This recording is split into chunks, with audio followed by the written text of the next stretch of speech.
Magandang araw sa atin lahat mga kababayan, saan man panig kayo ng daigdig naron. Dito na naman tayo sa another episode ng ating vlogs, Badong Aratelis po. Pag-uusapan natin ngayon, ito po, no? Naglabas na po si Amy Marcos ng mga lineup nila. Kasama siya eh. Kaya tigil na po, no? Yung pagkukunwari, tigil na ang gamitan. Ito na po ang lineup ng administrasyon. Kasama siya. Mabuti naman para wala nang bilugan ng ulo, no? Hindi na kayo yung kaibigan pa, no? Mabuti yan, nagkakalabasan na. So, mamaya isa-isay natin yan. Para naman po, kami rin, dito rin po sa hanay ng mga supporter ni Pangulong Duterte at ni VP Sara, magkakaalaman na rin po. Kasi dito na po magkakaalaman ng tunay na kulay kung talagang sila ay sinasabi nila solid sila. Wala na pong plastikan ngayon, no? Lahat po na magsasabi na may iboboto tayo diyan, alam nyo na. More power, God bless. Thank you very much kay Noemi Kaskulan na nagbigay sa atin ng 1999 dollars. Teka lang. Okay. Thank you very much, Ma'am Noemi. $1999. Kaya tayo rin po sa ating parte, magkakaalaman na rin po tayo, no? Kasi kung i-claim nyo na kayo ay solid Duterte, tapos ikakampanyan ninyo sa mga Duterte supporter na isingit nyo naman tong mga tao na to dahil malapit to sa mga Duterte. Malapit pala, bakit hindi tumakbo sa Duterte, di ba? Ganun lang naman yun. Huwag na po tayo magbulahan. Namili po sila, pwede po sila. Lahat po yan, lahat ng lineup na yan.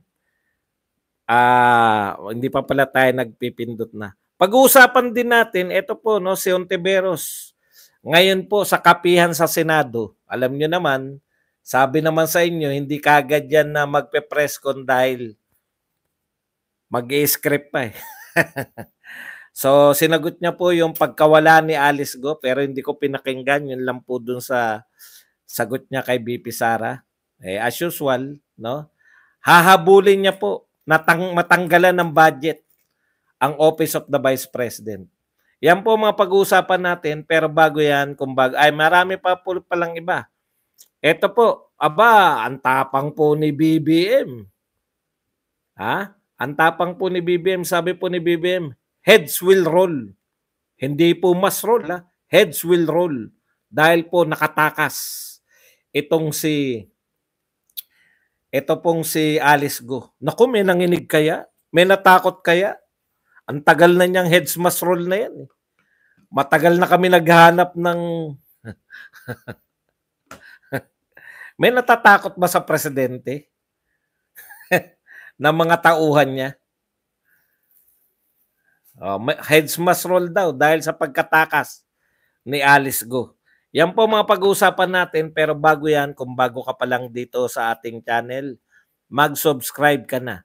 Dahil ito lang ang tayong channel na may kinikilingan, may pinapanigan, una sa balita, huli sa impormasyon, kaya ano pang hinihintay nyo?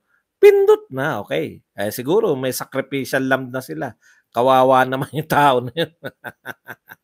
Sa dami ng pagkakataon, sa dami ng pagkakataon na pwedeng gumawa ng kalokohan. Nakalusot din, daming nakalusot na gumawa ng kalokohan. Okay. Alam nyo, pinapalagana po ng mga tangengot na mga tao. Yung mga followers po ng kabila. Hindi ko maintindihan, pareho ba tayo ng pinanood? Ang alam namin na pahiya si Risa Ontiveros. Parang gusto ninyong palabasin na napahiya ngayon. Ito po, ang galing pala nitong si congressman na itong si congressman ng Pampanga, no? Ang mahusay na congressman, Pampangas best. Kayo naman, di naman niya project yan. Project po yan ng DPWH. Di ba?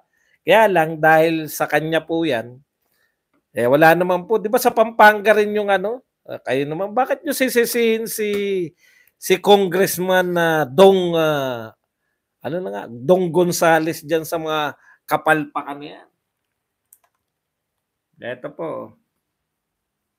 Ayan po yung 91 billion na flood control project. Warak agad.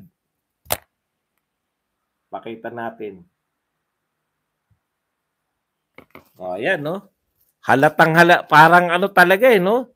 Parang andali talaga, parang anipis po ng semento, kung papansinin niyo, 'di ba?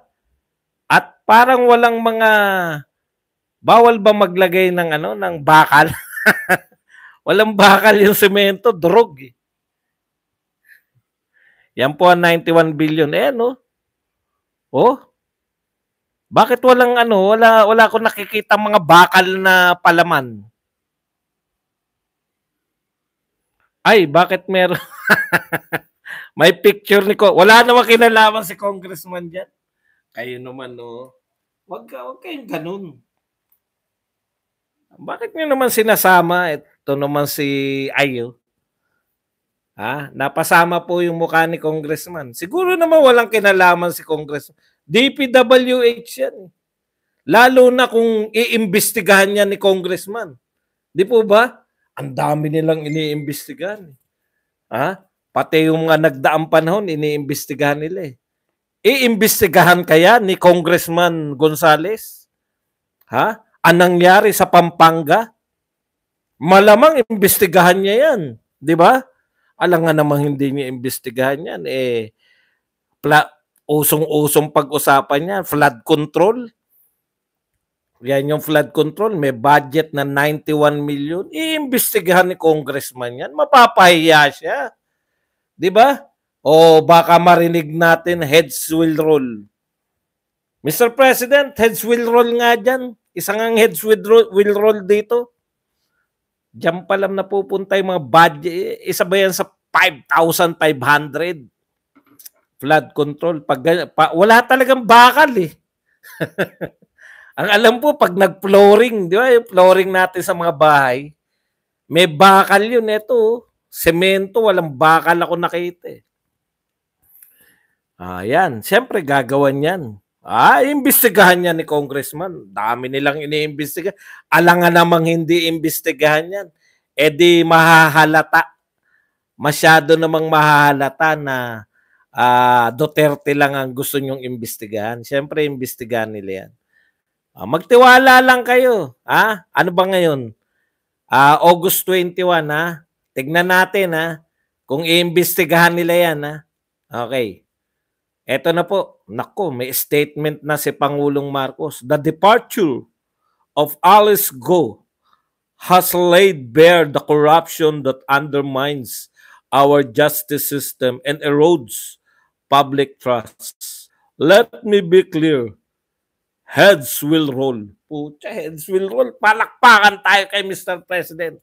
We will expose the culprits who have betrayed the people's trust and aided in her flight.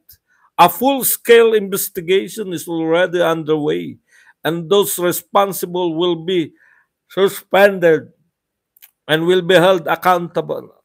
Sumasakit yung pangak.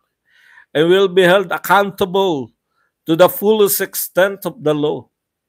There is no room in this government for anyone who places personal interests above serving the Filipino people with honor, integrity, and justice. Ferdinand Romualdez Marcos Jr., President of the Republic of the Philippines.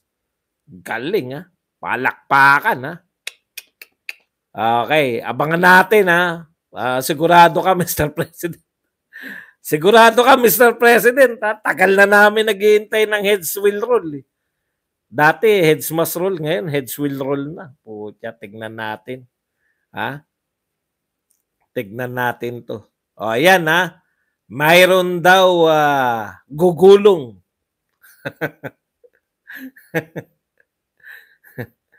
Eto pa, Eto, mukhang eto ng ano nila, Ang tunay na kaibigan ay hindi nanunumbat in the most difficult times. Aba, Senator Amy, ikaw ba to? Nasaktan ka ba, Senator Amy?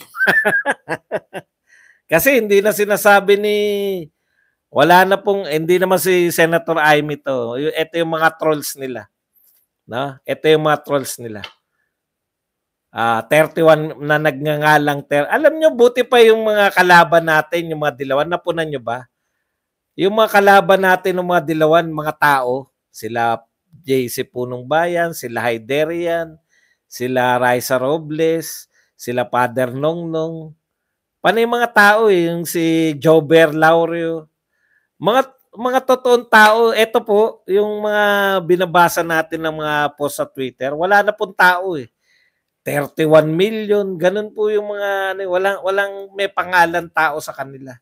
Kaya pwedeng konti lang to eh, no? Sila lang to eh. Senator Amy, pinaan mo ba to? Kasi alam ko hindi na magkaibigan si BP.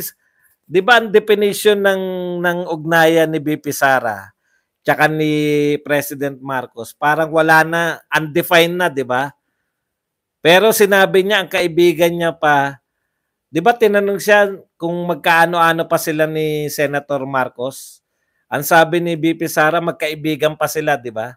Tapos lumabas to, ang tunay na kaibigan na hindi nanunumbat in the most difficult times. O hindi rin si Risa Ontiveros yan. Sinumbatan niya si Risa, pero hindi niya kaibigan. Malamang si ano to, malamang galing kay Amy to. Fans ni Amy to. Tunay na kaibigan ay hindi nanunumbat in the most difficult times. Alam nyo, sinisisi nyo na ngayon na nanunumbat si BP Sara. Kahit ba tinatraidor na, kahit sinasaksak na ng likod, kahit binabastos na si BP Sara, hindi niya pwedeng sumbatan. Yung mga tao na umamin na hindi sila mananalo, masakit ba? Masakit bang ipamukha sa inyo na nung kayo ay nanliligaw pa lang? Hindi naman lihim yan eh. Pero ngayon, binulgar ni BP Sara kung paano kayo manligaw. No? May kasama pang pang-uto. Hindi kami mananalo sa Visayas at Mindanao. Totoo naman talaga yun. Sabi nga ni BP Sara, kung hindi siya tumakbo, nakapartner nito mga to, baka si Lenny ang nanalo. Lalo na raw yun. Hindi naman mananalo yun si Lenny. Ang ibig sabihin, kung ikaw na lang sana ang tumakbo, BP Sara. Anyways, tapos na tayo yan. No? Trinaydor nyo eh. Di ba? Trinaydor nyo, binabastos ninyo, buong pamilya, inisa-isa ni BP Sara yung ginagawa sa buong pamilya niya. Ang dami pong dapat pag-usapan, no? Bakit hindi niyo imbestigahan yung yung 91 million na gumuho flood control program sa Pampanga? Pangunahan mo. Hindi mo naman project siguro yan. Congressman Dong. Baka may nakalagay doon. Baka may mukha pa eh. Okay. Hindi po nanunumbat. Pinamumukha sa inyo.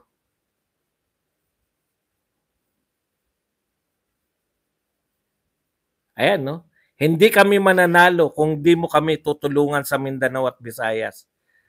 Kaya nga, 'di ba? Tumakbo kami on platform of unity and continuity. Sa kasawiang palad, wala nang na-continue. Okay, punta na po tayo rito, no? Basahin lang po natin. Nabasa na natin, no? So, ina-expect po namin, no, sa dami na po ng kapalpakan, Mr. President. Ngayon ka lang namin naringgan na heads will roll. Sana naman. Sana nga pati dun sa baha heads will roll din. Di ba? Katulad po niya, no? Nakita natin, 91 million na halaga sa Pampanga. Wala bang heads will roll din? Okay. Sa panayam po nito sa kapihan sa Senado kaninang umaga, nireiterate nito ni Risa Hontiveros na hahabulin niya yung budget ni VP Sara. Pero wala na siyang maikatwiran doon eh. Sa 2 billion na budget ng Office of the Vice President, ang binibigyan nila ng katwiran, author ka ng libro tapos gusto mo na bayaran yung libro, no? Okay lang sana kung consistent ka diyan eh. 'Di ba? Wala kaming problema kasi 10 million lang 'yan eh. May nabasa ako kanina, hindi ko na alam kung pinosto o minessage sa akin. Pero simple lang, sana kung naninita ka talaga ng mga budget na mga sa tingin mo over, pati po yung sa mga, ano yung mga punan niya, ginagawa na yan ng DSWD, kasi scripted ka eh. Sinabi na nga ni BP Sara na yung IX, ayaw silang bigyan kasi nga, pag nirepair nila sa IX, yung tao nila, ayaw sila dahil kalaban daw. Ang gusto ngayon, dahil mahilig yan magpaikot eh, alam niyang hindi uubra na walang budget, i-realign pa rin daw para makikiusap pa si BP Sara sa mga DSWD, sa iba't ibang proyekto para, alam niyo yung gusto niyang gawin, mamalimos si BP Sara. I-realign, ibalik yung mga pondo, no? Ibalik yung pondo sa mga dapat ibalik. Tapos manghingi, tuwing may pupunta, 10 yan eh. Kaya ang gusto ni Risa Hontiveros, pahirapan yung mga tao. Yung mga humihingi ng tulong. Pupunta yung tao manghingi ng boreal. Ang ibibigay lang ni BP Sara, referral lang. Manlilimos. Tama. Hindi bibigyan ng pondo eh. Yun ang gusto kong masusunod si Hontiveros. Alam niyo kung bakit? Akala niya, nakita niya yan, no? Yung pinatanggal niya yung budget ng confidential fund. Gusto niya ipagmalaki na kanya yun eh. Akala niya, yung confidential fund na yan, na napatanggal nila noon, ganyan din kaya niyang ipatanggal. Ako nga, sa totoo lang po, no? Gusto ko nga na, sige na nga, tanggalan nyo na nga ng pondo yung Vice President para magkaalaman. Tandaan ninyo, nananahimik si BP Sara, parte ng administrasyon, no? Kasi nakakahiyang pumuna ka kung parte ka pa ng administrasyon. Pinag-resign nyo. Siyempre, kung hindi ka na parte ng administrasyon, pwede mo nang banatan yung administrasyon. Ngayon, sakit ng ulo ninyo lahat. Pinagtutulungan nyo na si BP Sarang mag-isa. Pero kayo pa ang kawawa. Kayo pa nagmumukhang tanga kay BP Sara. Subukan nyo, tanggalan ng pondo ngayon. Ginawa nyo yan nung confidential fund. Hindi kayo pinalagan ni BP Sara kasi gusto niyang maging bahagi pa ng unit team eh. Yun pala yung kicker doon, no? Hanggat siya ay Vice President, gusto niyang maituloy yung mga big ticket project ni Pangulong Duterte. Nanghihinayang siya. Nanghihinayang siya na hindi matuloy. Ngayon po, wala nang continuity. Bakit pa ako? Bakit pa ako magiging parte ng administrasyon? Ginago nyo na kami lahat. Ginago nyo na yung pamilya ko. Ginago nyo na ako. Kayong magkapatid. Nung nanliligaw kayo, sabi nyo, hindi kami mananalo kung di mo kami tutulungan sa Mindanao at Visayas. Tapos naisip rin ni BP Sara, okay na rin yun. Para makatiyak ako kung Vice President ako, matitiyak ko na mapapalo up ko yung continuation ng mga naiwan na proyekto ni Pangulong Duterte. Pinakamalaki dyan yung Mindanao Railways. Eh. Pagkaupo ni Bautista, tinabla agad ni Bautista. Eh. Ay, mahal. Mahal lang ang patubo ng China. Hanap tayo ng iba. Mura lang sa iba. Asan yung mura? Kalagitnaan na kayo ng termino. Asan na yung mura? Nakapalit nung budget ng China. Wala. Ang importante sa kanila, matigil lahat. Kasi matuloy man yan, iisipin pa rin ng tao kay Pangulong Duterte yan. Ganun talaga pag mga mahihinang leader eh. Ayaw na makikredit sa nagdaan. Si Pangulong Duterte, tinuloy niya yung mga proyekto. Na-credit ba kay Pinoy? Hindi. Na-credit pa rin kay Pangulong Duterte. Hindi kayang tapusin ni Pinoy. Di ba? Pag ganun talaga, pag may mga inseguridad. No? Pag punong-puno ng inseguridad. Kaya papatigil lahat. Kaya tigil. Para saan pa? Napapasok, inaatake na lang siya ng inaatake. Hindi siya makakibo dahil bahagi siya. Ngayon, yan ang pinakamalaki niyong pagkakamali. Akala nyo, dahil wala nang DepEd si BP Sara, akala ninyo, kusa na, sasabihin nyo lang, wala nga nagawa sa DepEd niya, wala nga nagawa sa DepEd, ulit-ulitin nyo lang. Pero mas lumakas po si BP Sara Duterte. No? Okay. Gusto ko nga tanggalan yun ng pondo ngayon. Ngayon nyo tanggalan katulad ng ginawa nyo sa confidential fund. Kasi shock na shock. Ako personally, ang sakit sa akin, hindi ko talaga makakalimutan yun. Wala naman talagang issue ron, yung 11 days. Drinamahan lang nila. Wala talagang sinabi na ninakaw. Hanggang ngayon, sinasabi ni BP Sara yan. Saan ka nakakita na congresswoman? Si Franz Castro, binanatan niya. Ang dami palang di natin narinig. No? Marami pa palang naroon sa naunang tape. Nagpe-press con, walang press eh. Okay. Ang sabi ni BP Sara na hindi natin napag-usapan kahapon, anong klaseng congressman to? Pinasasubmit yung mga hindi naman under yan ng ano. Ang COA po ay independent body. No? Hindi po yan under ng presidente, hindi po yan under ng House of Representatives. Kung yung mga congresswoman, yung mga congressman, akala mo sunod-sunuran sa kanila eh. Papasubmit mo lahat ng papeles para hanapan lang si BP Sara ng isasampan yung impeachment. Wala naman kayong maisampang kaso eh. 'Di ba? Wala kayong kaso na isasampa kay BP Sara, hinahanapan nyo. Kaya COA yan. Independent yan. Hindi yan under ng kung sino. Okay.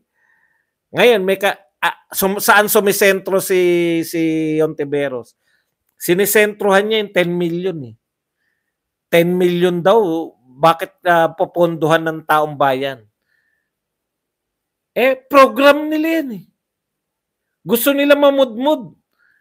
Gusto ng Vice President ng Pilipinas na yung mga kabataan i-value yung friendship. Kasi ang nakikita nila, kung susundan lang nila yung mga pinuno, di ba? Kasi ang pinuno, dapat modelo yan ng kabataan eh. Pero kung ang modelo ng kabataan, yung ating mga pinuno, ibang friendship yung madedevelop sa mga bata. Panggagamit. Mangga. Ngayon lang natin na-realize, no? Yung mangga kasama doon si Amy Marcos. Hanggang kamakailan talagang todong-todo si Amy na akala ni Amy hindi pa siya bistado ni BP Sara eh, no? Siyempre marunong makisama lang to si BP Sara. Pero kilala niya na kayo. Nananalaytay sa ugat ninyo yung pagiging mangga. Okay. Balik tayo rito. Kaya yung COA na yan, pag bumigay kayo dyan sa pressure ng mga taga-Senate at taga-Congress, putya, dapat din kayong ano. Ngayon, may kaso pala, kinasuhan pala, no? Tama lang yan, kasuhan niyang si Recto. Pati Senate, kinasuhan doon sa pagkuha ng pondo. Alam nyo, ito si Chis Escudero, pinapakinggan ko siya kanina doon sa kanyang masyadong safe. Wala talagang ano eh, no? Kinasuhan na siya, hindi tayo. Nakikipag-utuan pa rin sa mga reporter. Yung mga reporter naman, kilig na, Senate President. Kala mo, kinikiliti yung mga, ano eh, yung mga uts eh. Wala naman nakakatawa sa sinabi ang puti. Tatawanan yung mga reporter eh. Mga mukhang ungas eh. Walang palag. Hindi ka pumapalag, Senate President. Yung pera ng yung pera ng PhilHealth, wala lang sa'yo. Kinuha ng gobyerno.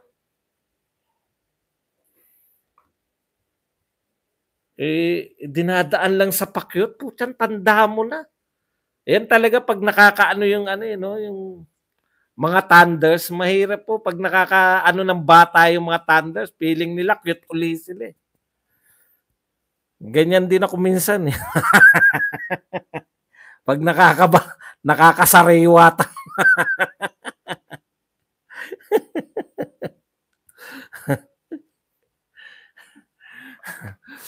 wala rin siyang anong tawag doon? Wala rin siyang posisyon diyan sa papapasukin daw yung yung mga Afghan refugees. At least si BP Sara, sinasabi niya, no? Okay, balikan ko lang isang punto na alam nyo, yung mga engot na supporter nila BBM at ng mga dilawan, sinasabi nila na kung ano lang yung dapat tanong, yun lang dapat sagutin, di ba? Mang-uuto si Risa Ontiveros eh. Di ba pumalag si Risa Ontiveros doon? Wala naman daw siyang sinasabi tungkol sa China, wala naman daw siyang sinasabi tungkol sa boto. Pinamukha na nga sa'yo ni BP Sara. Ano yun? Magbabait-baitan ka pag nakaharap? Kunwari, nagtatanong ka? Inugnay na kagad ni BP Sara, no? Inugnay na kagad. Mamaya po kayo magtanong. Huwag niyo po kung may mga... pag nagtanong kayo at nakita ko, sasagutin ko. Pero habang nagdi-discuss po kayo ako, hindi ko po kayo po pwedeng iba pala si Shire pala yun. Okay. Ang punto ni Risa Ontiveros, baka makalimutan ko lang. Dapat sinasagot lang ni BP Sara kung ano yung tinatanong. Oo, kung tanga si BP Sara. Hindi naman tanga si BP Sara eh. Yung sinasabi niya na pinupoliticize mo, yung budget hearing, totoo yun. Bakit totoo? May pronouncement ka eh. Ano yung pronouncement mo? 'Di ba? Ang hirap walisin ng kalat ni Duterte. Hanggat may power yung anak niya, delikado makakabalik yung mga Duterte. Sinabi mo yan eh. Pinamukha sa'yo ni BP Sara eh. Kaya mo siya tinatanggalan ng pondo. Yun, magkaugnay yun eh. Hindi po pwedeng sagutin lang ni BP Sara yung tanong mo. Inuugnay niya sa mga sinabi mo before. Alam nga namang, wag mong pakialaman yung sinabi ko sa ibang pagkakataon kasi ngayon lang, yung sinasabi ko lang ngayon ang pakialaman mo. Pwede ba yun? Pinagmamalaki mo nga na tatanggalan mo siya ng kapangyarihan. At yan na nakita mo, tanggalan siya ng budget dahil tingin mo yung budget ay pangangampanya. Gagamitin niya sa pangangampanya. Kaya ka nga sumisentro sa 10 million eh, na budget sa libro eh. Okay. Samantalang 2 billion yung budget. Sumisentro ka sa 10 million para matanggalan siya ng 2 billion na budget. Ang ugali mo, di ba? Dahil repetition.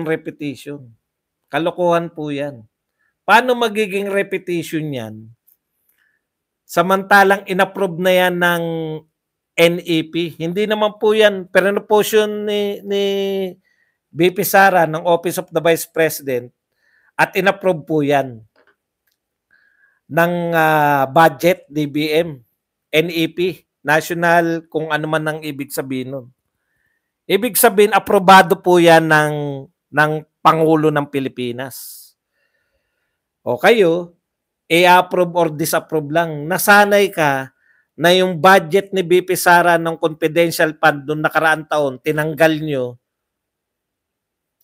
nyo ng confidential fund at nilipat ninyo. Ngayon, gusto mong gawin ngayon ulit. Hindi na uubra. Papalagan na kayo. Bakit kayo papalagan? Nag-resign na eh.